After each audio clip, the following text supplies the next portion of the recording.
Bom dia, gente! Agora estaremos apresentando o nosso podcast, entendendo sobre as cotas sociais. Meu nome é Marina, estou aqui com Flávia Mendes e Laura Cavalcante. E hoje o nosso convidado especial é o Renato Paladino. Bora lá! Vai! Poderia nos dizer seu nome, idade, profissão e qual curso você fez? Sim, eu sou o Renato, eu sou professor aqui da ETEC de História, Filosofia e Sociologia.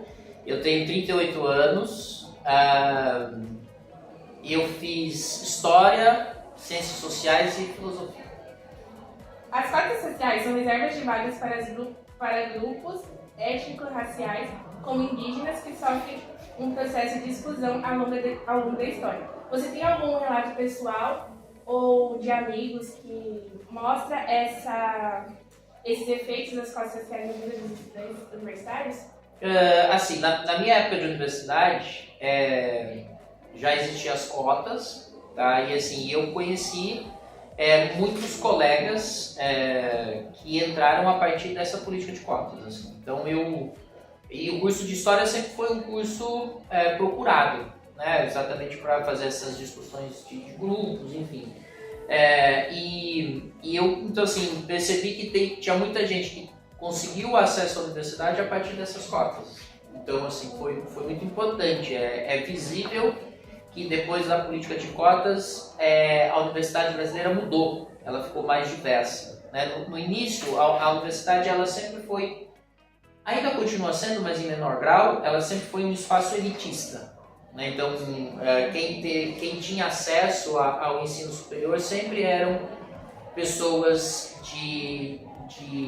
da escola particular, né? De uma ascensão econômica. Então, fazer ensino superior durante muito tempo foi um privilégio, né? E acho que a política de cotas veio para tentar minimamente diminuir essa distância. Então, assim, a universidade ficou mais democrática, a universidade ela ficou mais diversa a partir das cotas. E eu notei isso, assim, eu vivenciei esse momento. Assim. Renato, como você vê a evolução das políticas de cotas desde sua implementação? A política de cotas ela sempre foi muito atacada desde a sua origem. Ela é uma política que na maior parte das vezes, incompreendida. Então, muita gente critica a política de cotas, mas não sabe explicar o que nem a sua causa. Então, assim, foi muito difícil implementar no Brasil essa política e é muito difícil mantê-la. Ainda há muita resistência, exatamente por conta de uma ignorância sobre o tema. Né? Se a gente fazer uma análise histórica, a política de cotas ela vem para ser temporária. Né? Não é uma política que tem o objetivo de durar para sempre. E até quando a política de cotas vai ser necessária? Enquanto a escola pública não for tratada como prioridade. Então, o que acontece hoje é que o estudante da escola pública, na hora que ele chega para fazer um vestibular, ele não está preparado da mesma forma que um estudante de uma escola particular de elite. E aí, então, a prova fica totalmente injusta. Né? Então, a política de cotas primeiro, um reconhecimento de que as pessoas chegam para fazer a prova de vestibular em níveis diferentes. Isso é um problema. Né? Dá tempo de reformar a escola pública e transformá-la numa escola minimamente competitiva? Não dá tempo, porque isso leva muitos anos. Mas os jovens querem entrar na universidade agora. Então é por isso que tem que ter a política de cotas já. Então, quando é que a política de cotas vai acabar? Quando a educação pública for realmente uma prioridade nesse país. E aí então a gente vai ter o quê? No momento do vestibular, a gente vai ter a igualdade na competição dessas vagas. Enquanto isso não acontecer, a cota é necessária. Certo. E na sua percepção, houveram impactos notáveis? Sim. Então, o que a gente está assistindo nos últimos anos é que, como eu disse, determinadas profissões, elas sempre foram profissões muito ligadas a uma elite branca. Por exemplo, médicos, engenheiros, advogados. Se a gente faz uma análise também histórica do Brasil, a gente vai ver que muito do patriarcado colonial brasileiro estava amparado nesses homens brancos que iam cursar a universidade na Europa. Até hoje existe essa visão preconceituosa de que existem profissões melhores, né? E essas três que eu citei são profissões que até hoje são relacionadas à elite, né? E o que está acontecendo nos últimos anos é que mulheres negras, mulheres pobres, jovens pobres estão conseguindo se formar nessas áreas de direito, da engenharia, da medicina. E isso muitas vezes é visto como uma ameaça por parte dessa elite branca e muitas vezes isso é resultado também de situações de racismo, por exemplo, uma mulher negra chegando para atender e a pessoa pensa que ela é enfermeira, né? Porque uma mulher negra jamais pode ser médica. Então a política de cotas está quebrando esse estereótipo racista predominante, infelizmente, até hoje na sociedade brasileira. Certo. E como você responde às críticas de que as cotas raciais perpetuam a discriminação racial ao invés de combatê-la? Isso é uma grande bobagem, né? Quem diz isso é possivelmente aquele que acredita que existe o racismo inverso, né? Que brancos, héteros, ricos também sofrem no Brasil. É aquele típico argumento que fala assim, eu não posso fazer nenhuma ofensa, mas eles podem me chamar de branquelos. É o racismo inverso, né? Então, assim, é mais um resultado da ignorância, né? Então, assim, é só a gente estudar a história brasileira para a gente perceber o quanto isso é absurdo. E quando a gente faz uma análise da história brasileira, a gente vai perceber o quê? Que a escola pública, ela infelizmente na maior parte das vezes não é uma escola de qualidade e que majoritariamente a população pobre desse país é uma população negra. E é uma população negra por conta de quase 300 anos de escravidão nesse país. Então a gente não pode negar isso. Negar isso é negar um fato histórico concreto, né? Então, quem sofre majoritariamente com a falta de acesso à universidade são jovens negros pobres. Isso é estatístico, isso é um fato.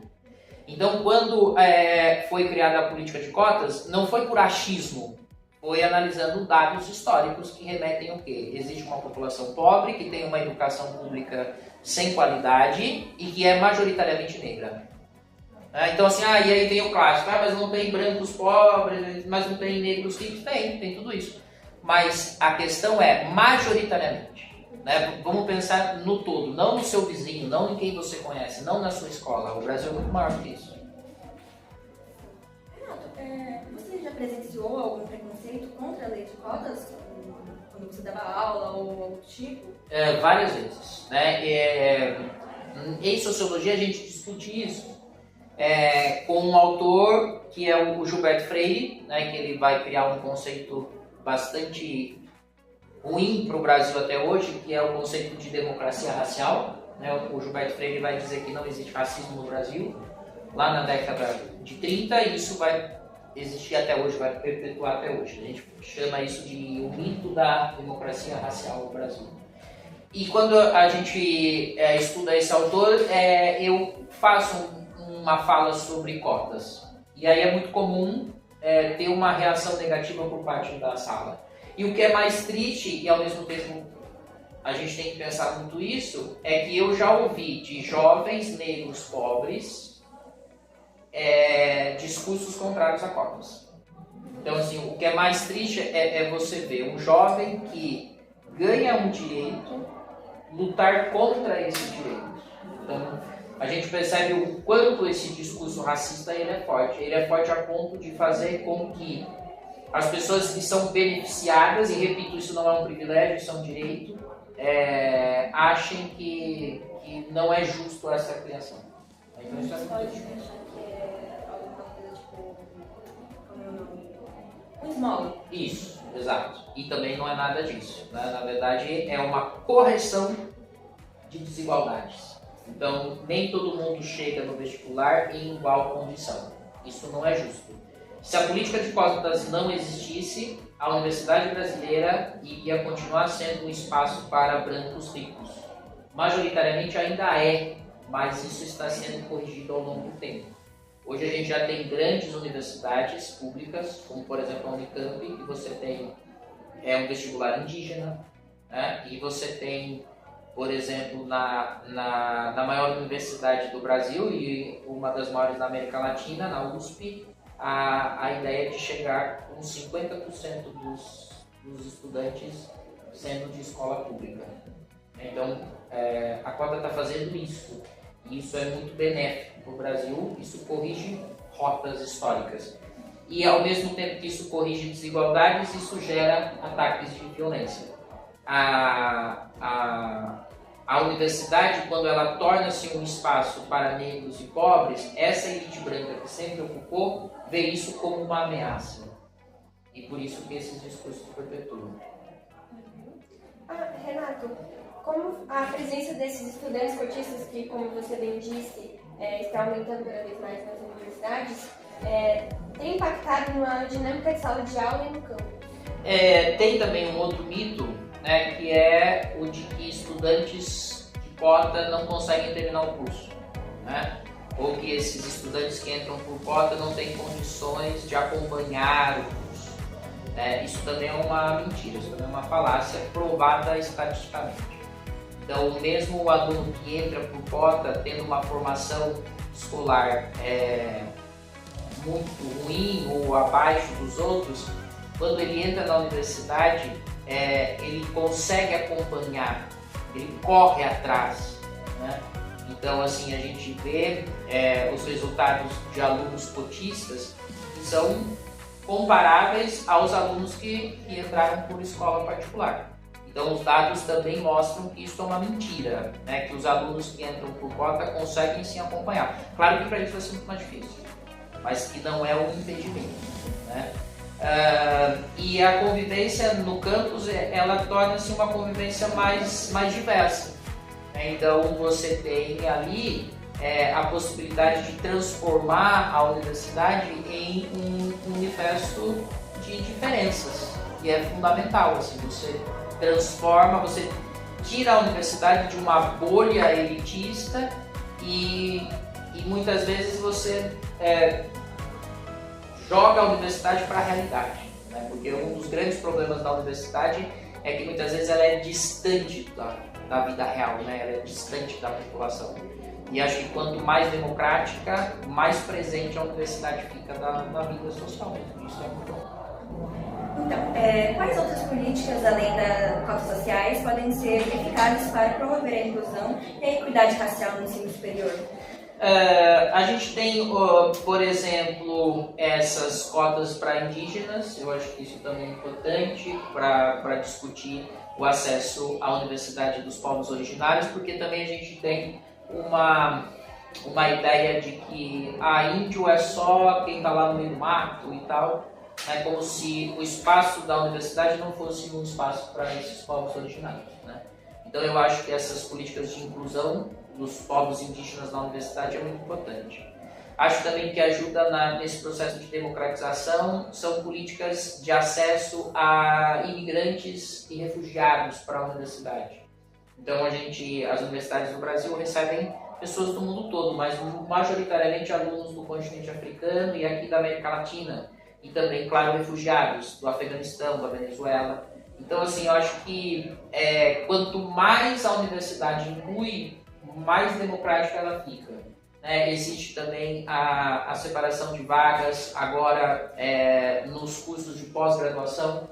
Então já temos cotas raciais, sociais, também para mestrado, também para doutorado. Então não é só a graduação. Então a ideia é que esses grupos minoritários eles tenham acesso ao campo da pesquisa, à universidade como um todo. Então é também necessário você criar políticas de inclusão para cursos no exterior, programas de mestrado e doutorado, pós-doutorado, e isso as universidades estão começando a fazer. Não é só para ter o acesso à universidade, mas também para continuar nela. Isso também é fundamental. Há alguma lição que o Brasil possa aprender com outras nações, países, para adaptar para o país?